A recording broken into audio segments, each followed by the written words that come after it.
你参与了杀我父亲。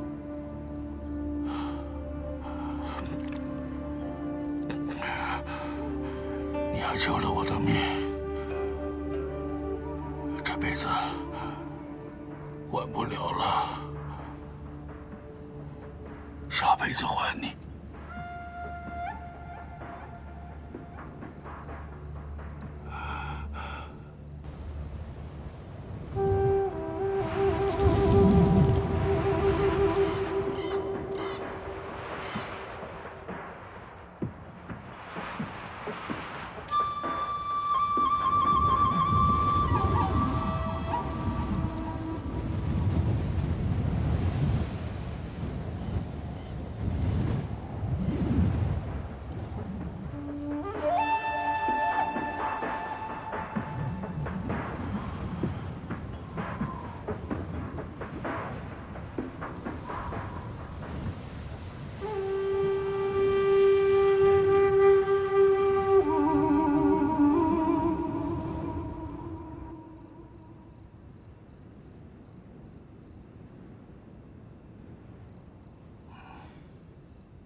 还清了，可答应你的事情，我没有做到。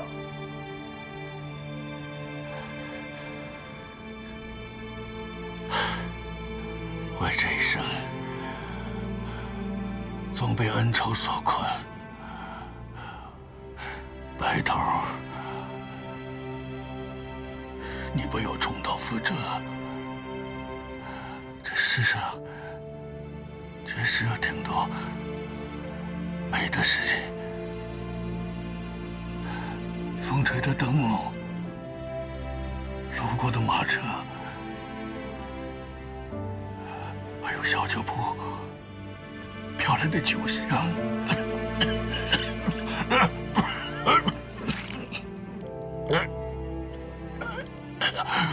少说几句吧。你还没告诉我，你到底跟老板娘讲了什么？她竟然对我笑了。告诉我。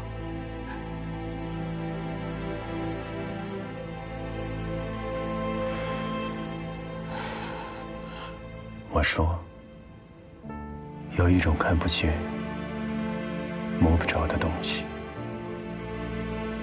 就在你和他之间，是缘分。他笑得真好看，笑得真好看。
寒窗不知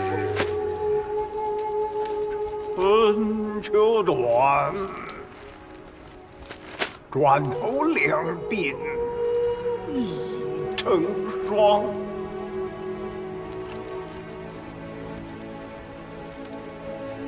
今为天下一朝梦，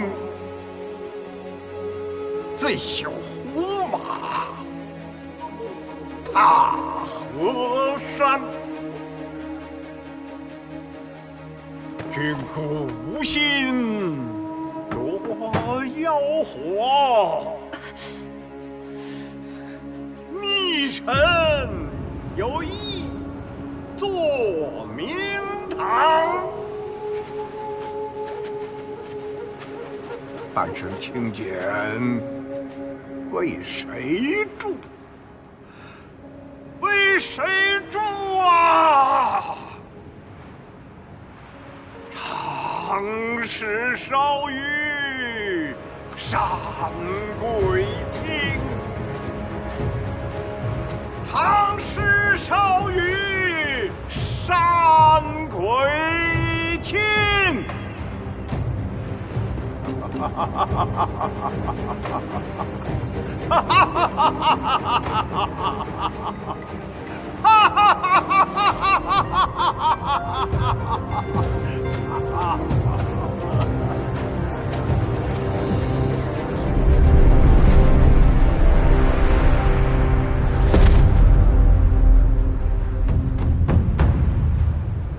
老师，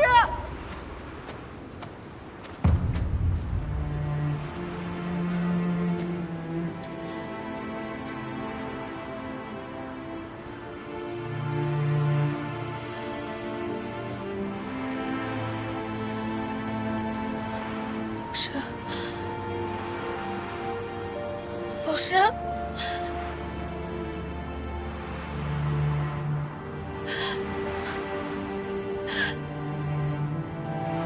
老师，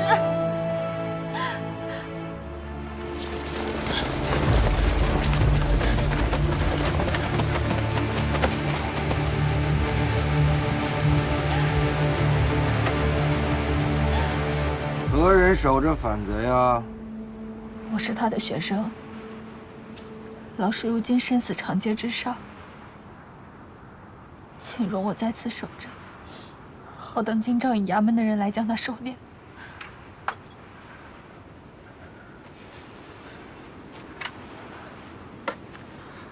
他是反贼，我们金吾卫要把他带走。你说你是反贼的学生，那你也是反贼喽？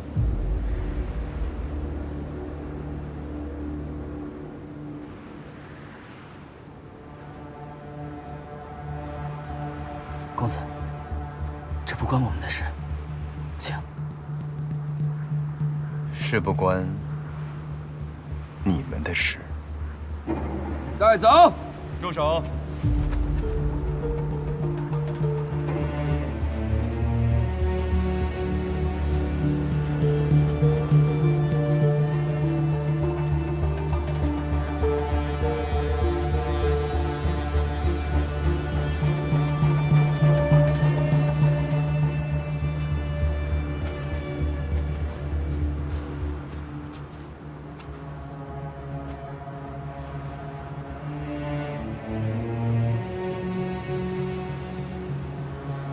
寒天大雪，他甘愿为老者守尸。此等义举，你竟然说他是反贼，有何证据啊？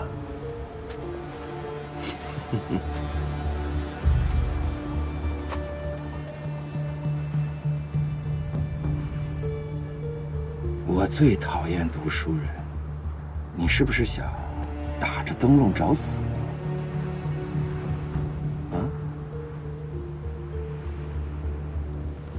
都听见了啊！他在袒护逆贼，把他带走。慢着！谁敢来金吾卫做事？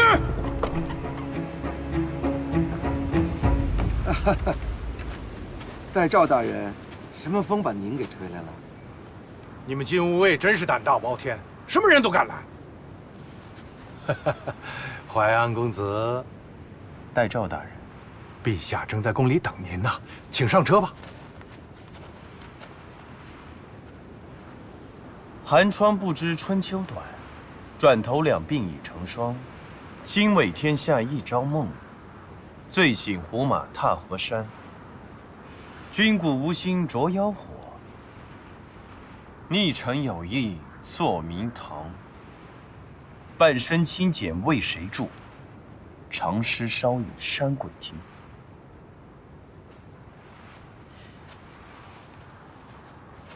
你方才说我是反贼，却无半点实据。我刚念了一首反诗，给了你一点证据，所以，我现在是反贼了吧？你不说，那我就不是了。若这世道沦为一张嘴，就可以把人定为反贼，那我也有一张嘴。我说你是反贼，你是反贼，你是反贼！淮安公子啊，别跟他一般见识啊！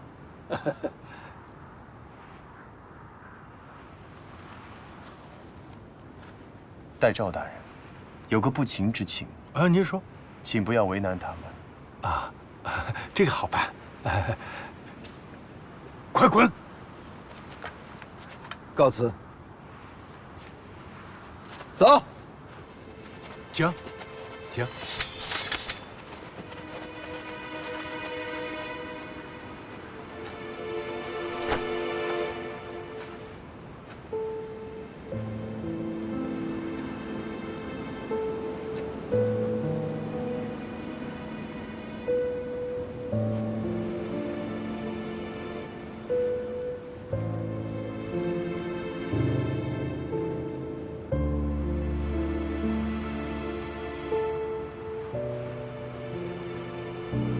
回老人家遮一遮风雪吧。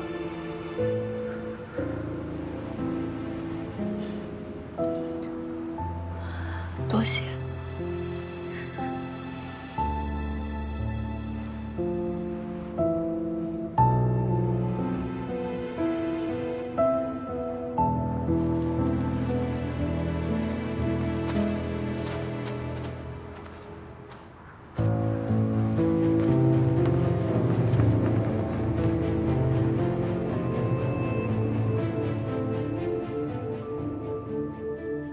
婉儿，为师有一些话要对你说。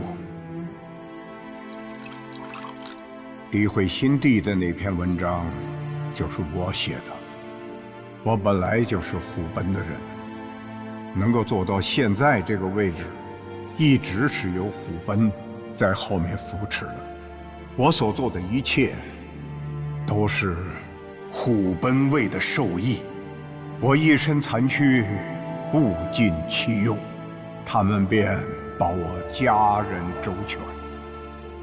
虎贲曾经向我打听过你，我死之后，他们会来找你。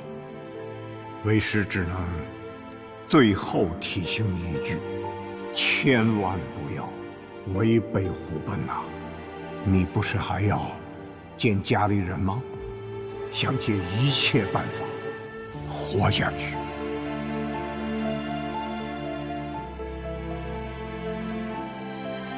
老师，不要为我可惜。每个人都有自己命定的路要走。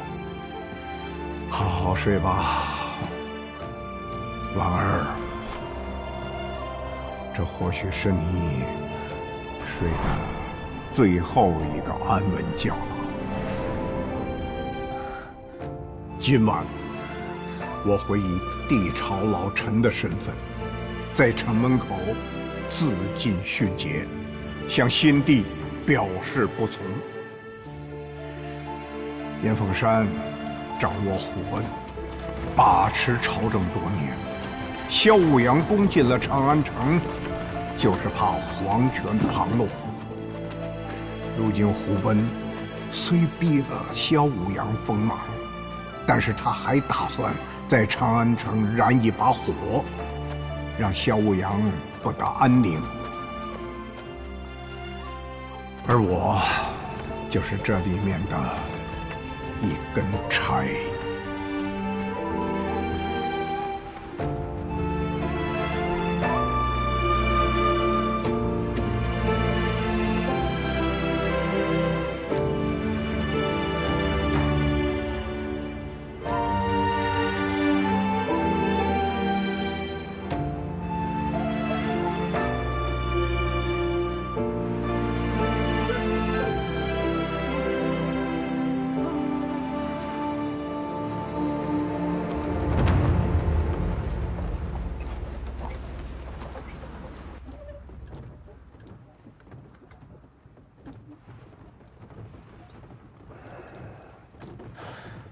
代诏大人，您是否介意我僭用了你的手，打了靖武卫的脸？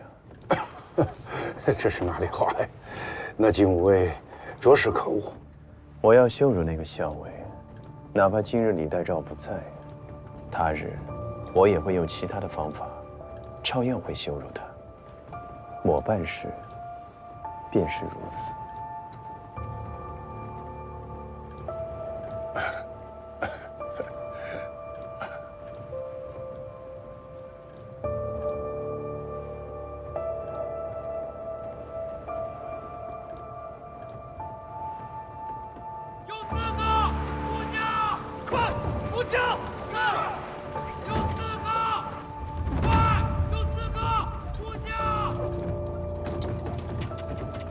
局势还未平静，陛下入主皇城月余，大大小小就来了12国的刺客，倒也不必惊慌。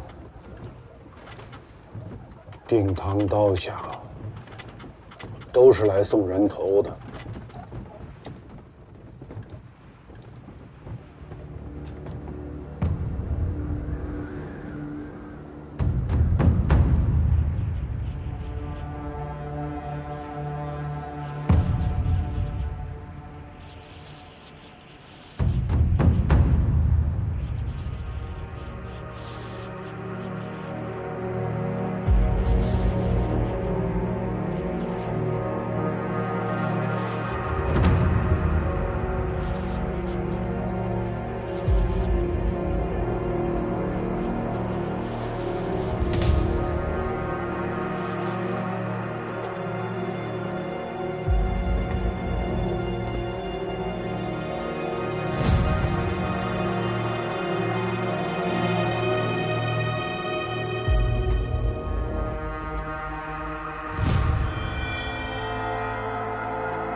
臣谢桓安，见过陛下。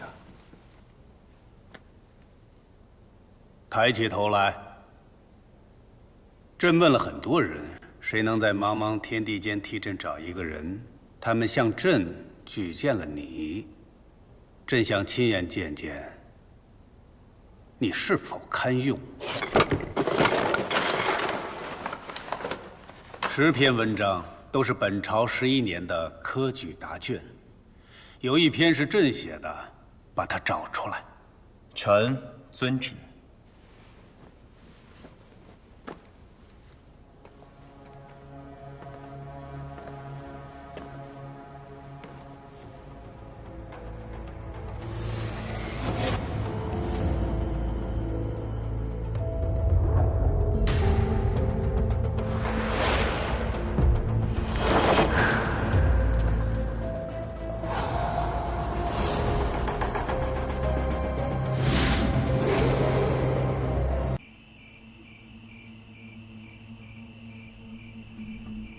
老爷，您看这天上，月朗星稀，今夜又有一颗长星啊！这1个月内，已经有5颗长星出自东南，此乃不祥之兆啊！哦，老爷，啊，孙仲啊，你去看看少爷睡了没有？是。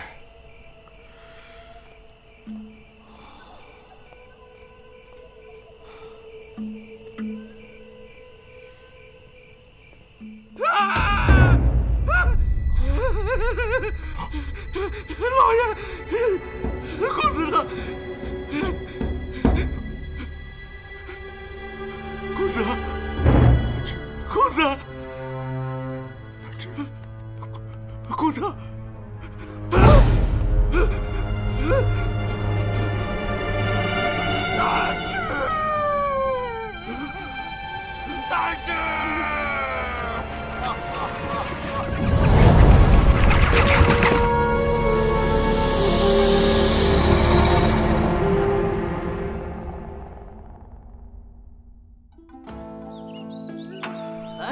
知道吗？昨天晚上，陈家公子死了。哪个陈家？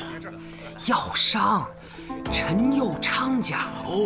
你说会不会是他家卖了假药，引得仇家上门？哎，我还得告诉你啊，陈家公子那死法可真了不得。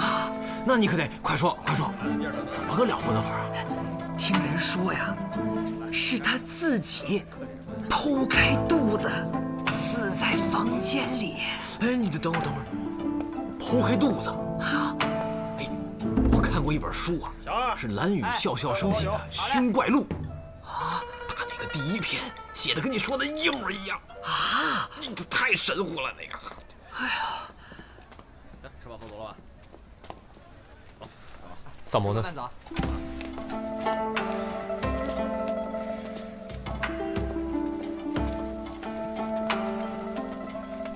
萨摩呢？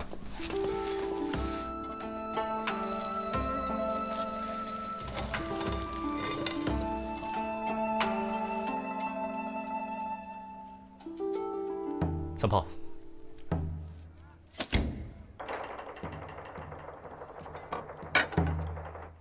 萨摩多罗。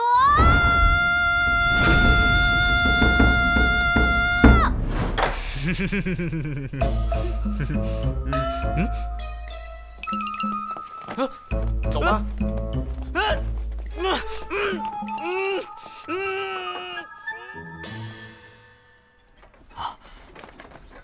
各位官爷，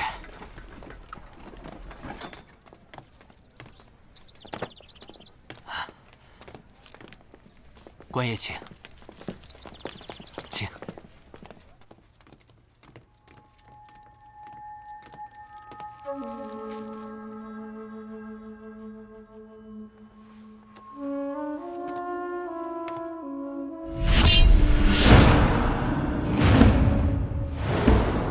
死了有5个时辰，看样子致命伤就是腹部的刀伤，肚子被剖开，凶器应该就是他手上的这把匕首。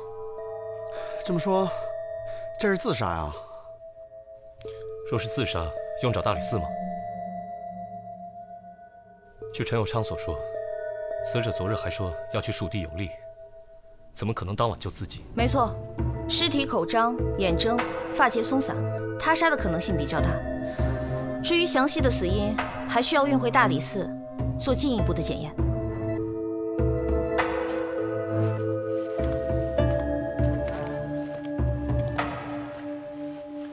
写的什么啊？长星横天，必有灾也。次日，书生手持利刃，剖腹死，盖灾星或人也。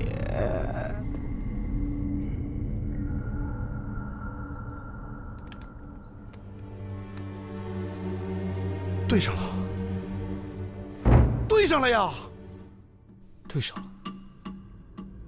死者死法跟书里一模一样。我早就听过这个蓝雨笑笑生血之怪，近起来颇有些名声。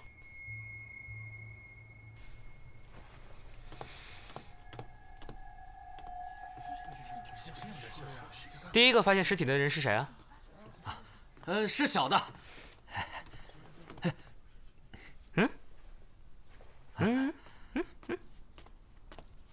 回官爷，正是小的。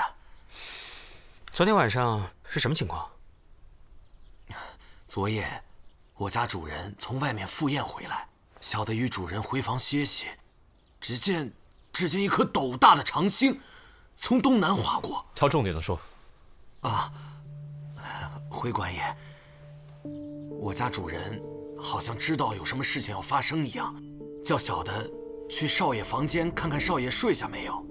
小人看见少爷的房门虚掩着，推开房门，只见少爷伏在岸上，满地都是血啊！这一定是灾星上身了呀！那你昨晚最后见到陈南之是在什么时候？我家主人出门以前，少爷就进屋说要自己读书，就一直没有出来过。哦，哎，那你们家主人还有，你们家小姐呢？他们在哪里？我家主人受惊过度，现在还在房里休息。小姐前日得了郁症，一直卧床。这少爷的事情，小的到现在都不敢跟他讲。啊，主人，主人，官爷，千万要给小民做主啊！你们家公子平日有什么仇人没有？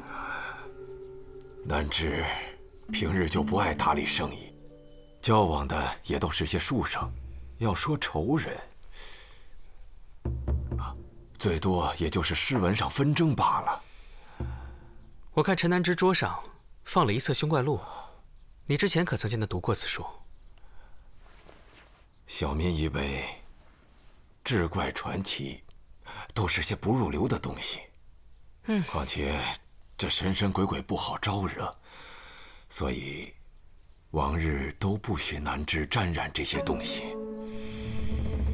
你可相信鬼怪上身的传言啊？南芝不会是罢了。南芝，你先回房休息，我们再四处看看。是。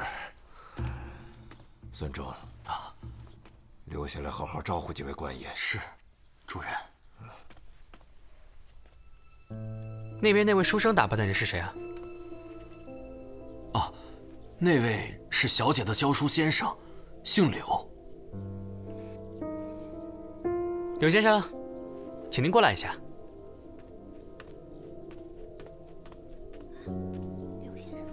柳延怀见过官爷。这位先生年纪轻轻就做了教书先生，想必一定文采过人吧？官爷高抬，小人在家中种过秀才，只因家贫无缘在世，便留在长安做了教书先生。柳先生与少爷有过交情，是少爷力荐柳先生留在陈家的。哦。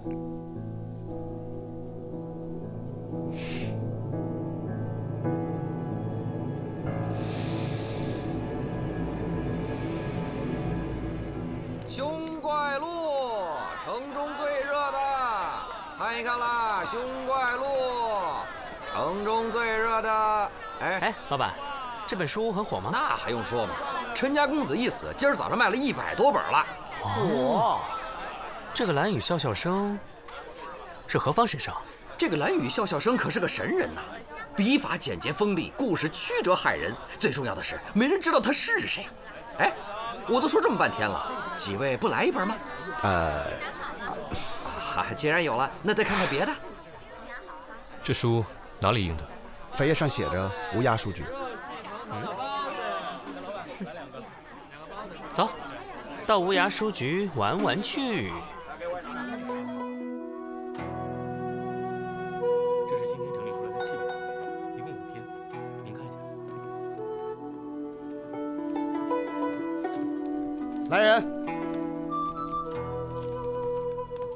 大理寺办案，把你们掌柜的叫出来。官爷，请稍等。几位官人有何贵干？你就是书局掌柜的？哦，不，小的只是一个管事。那你们掌柜的去哪了？掌柜的8年前去世了，将书局留给了邵掌柜。可邵掌柜天生爱玩，半年前出去游玩，一直没回来。现在书局由我来管事。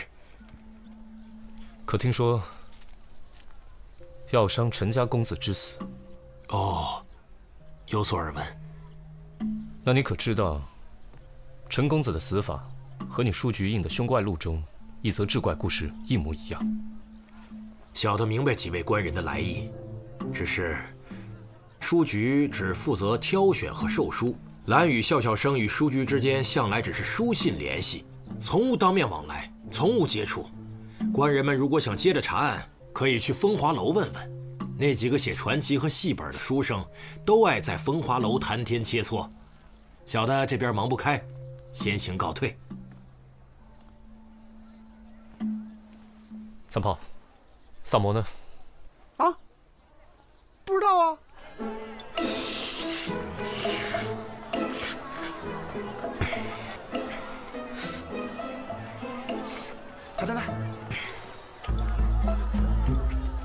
萨摩，你是过来办案，还是过来开小灶的？就是啊，好歹分我2口啊！哎，自己买去。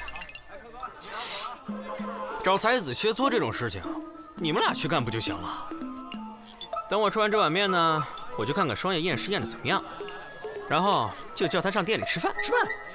你这不是吃饭的吗？吃2顿不行？撑死你啊！老板，再来碗牛杂。就你这饭量，皇上都养不起啊！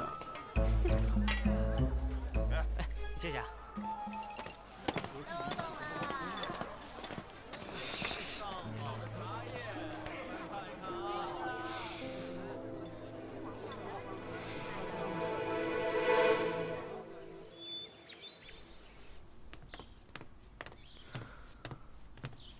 有什么发现吗？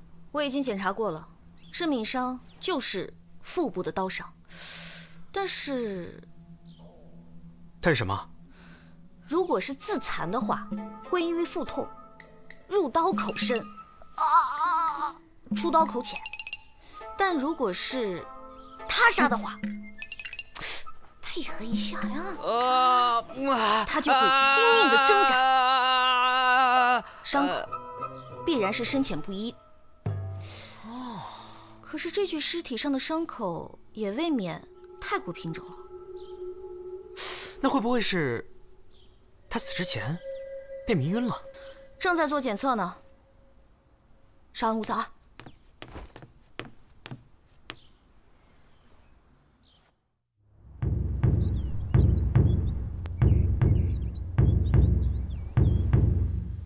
防火防盗，小心火烛。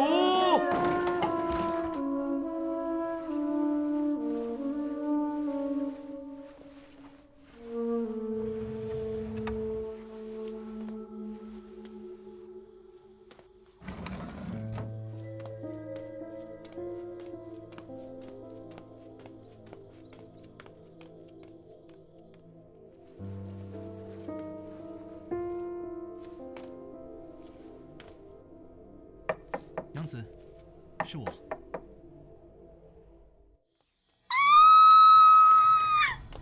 来人呐！出事了！快来人呐！出事了！闪开！闪开！闪开！哎呀，李少卿啊，您总算是来了，您快看看吧，来看看。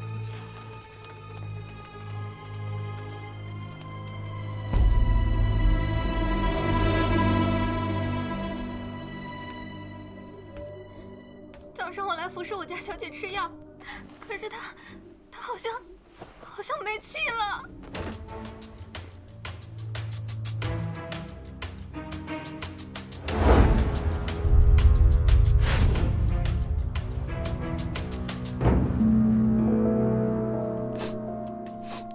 怎么这么香？你们小姐平时都点这样重的熏香吗？我们家小姐身体不好，从来都不爱点香。尸体没有一点伤口，难道是中毒？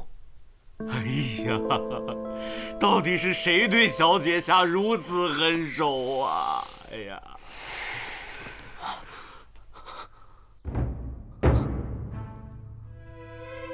万子，不许进！让我进去！别拦住我！万子，万子，出去！让我进去！万子，不许进！再敢胡闹，我就把你带回大理寺。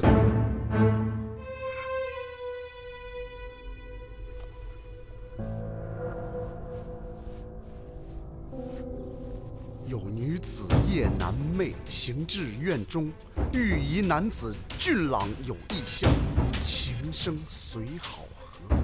每日4经，两人房中相会，长此以往，女子欲偏华，终卧床死。盖狐仙摄魂也。狐仙摄魂，狐仙摄魂，你们听过没？啊，行了，你们在门口吵吵打扰大人办案。行，散了，走，真是，哎，大人，对不住。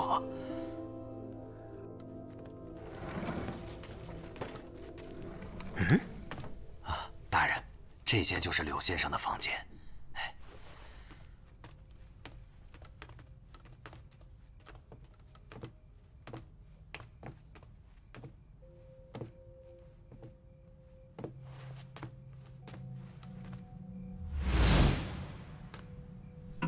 怎么乱成这样？哪有读书人的样子？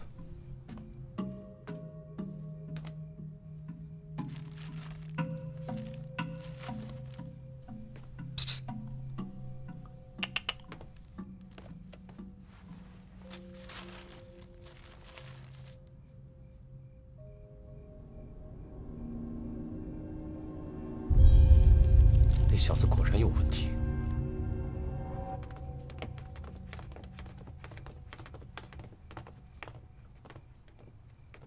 柳先生，麻烦你跟我们回趟大理寺。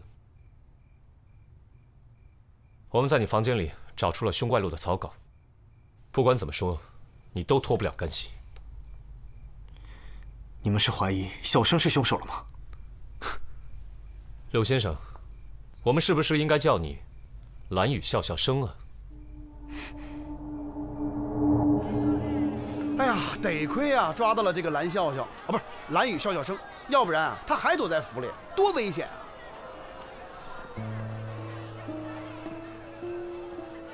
啊，这不愧是药商啊，这身上苦不拉几的。这凶怪录有好几十章，要是每章都这么死一个人，那长安城还不得血雨腥风啊？那个柳延怀带回大理寺，还在审一审。还审啥呀？就是他。哎，怎么呢？走吧。哦。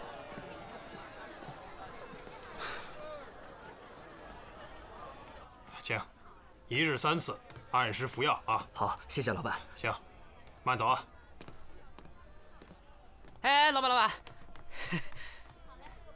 问你个事儿啊，昨天是不是有个书生模样的人来你们这儿买药啊？哦，确实有这么回事。哎，他买的什么药啊？这病人的隐私，我怎么能随便？懂。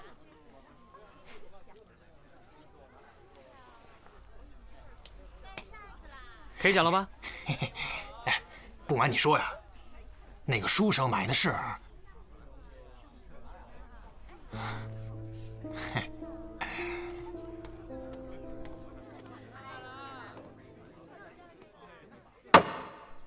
柳延怀，你与陈家姑娘私通，却被陈南之发现。看你不过一介穷书生，他当然会阻止。于是你便暗起杀心。为了掩人耳目，你便用书中的手法杀人，造成一种志怪杀人的假象。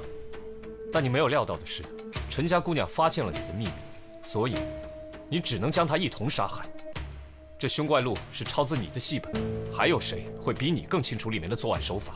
官人，小生真的是被冤枉的。你可知道，陈家姑娘已有2个月的身孕，她的头部被插了一根尖细的银针，此乃死因。你手段何其毒辣！柳延怀，你可知罪？柳延怀，你可知罪？来人呢？来了，来了，来了。这都要结案了，你怎么才来啊？这个柳延怀根本不是凶手。什么？官人，小生真的没有杀人啊！你的推论是没错，可是其中有一个地方错了，所以整个推论都是不成立的。这是当时柳延怀去药铺抓的几味药。当归、白芍、艾叶、厚朴，这是安胎药的方子。安胎的方子。我和婉在是真心相爱的。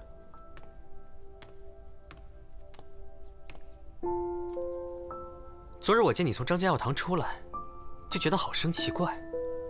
明明陈家就是最大的药商，何必要跑大老远到张家药堂去买药？婉在，他想让我买打胎药，可那毕竟是我们的孩子，我实在不忍心。那凶怪录是怎么回事？我原名柳延怀，1年前来到长安，化名柳叶刀。你说你是柳叶刀，那蓝雨笑笑生你可认识？陈南之，他就是原先的蓝雨笑笑生。他用我的戏本改成一篇志怪，一举成名。我自此封笔，他却再也写不出来了。于是，他在我回乡之前找到了我，给了我一笔钱，让我留在他家，为他做代笔。那你化名成蓝雨笑笑生，写的东西是怎么交给书局的？写完了，先给陈公子看一眼，没什么问题，就让孙管家送到书局去。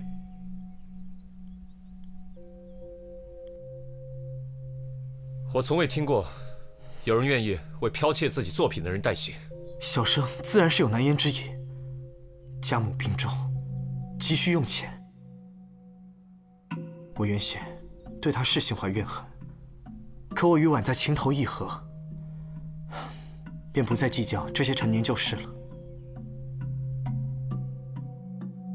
这也只是你的一面之词。即使你不会杀陈婉在，但你杀陈南之的动机还是有的，而且你还没有不在场证明。那天晚上我在婉在房中陪他，昨天晚上也是，一直待到4更。我可以对婉在发誓，我真的没有杀陈南之。即便如此，你现在也脱不了嫌疑。来人，先将柳延怀收押。大人，草民冤枉啊！我可以对天起誓，我真的没有杀人。大人，我总觉得这柳延怀不像是凶手。你是在质疑老大的办案水平喽？如果这柳延怀与陈家小姐是真心相爱的，按照他的说法也能说得通。而且柳先生面相和善，并不像是面相。死人玩多了，改相面了是吧？切，你也不用白我啊。这样，那你说说，除了这柳延怀，谁最像凶手？这。好了好了，看你们愁成这样子，把那个柳延怀交上去，不就什么都完了吗？第一桩是仇杀，第二桩是情杀，没有人会在意什么打胎药、保胎药这种东西，谁会细细追究啊？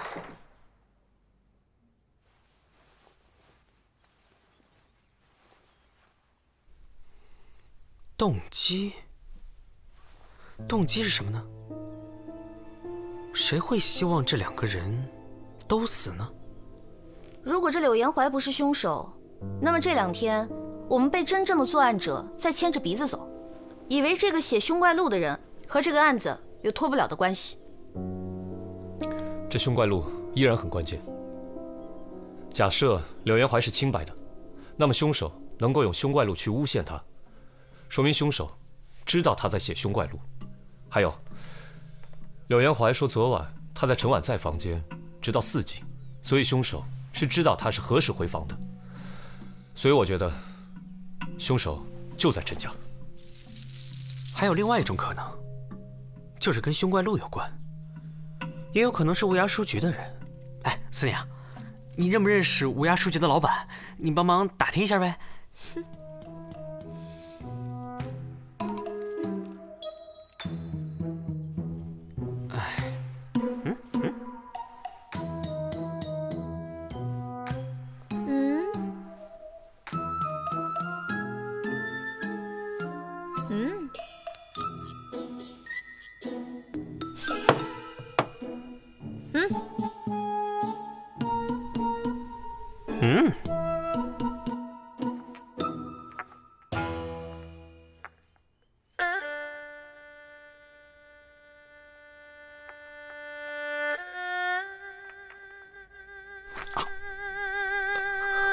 包在我身上。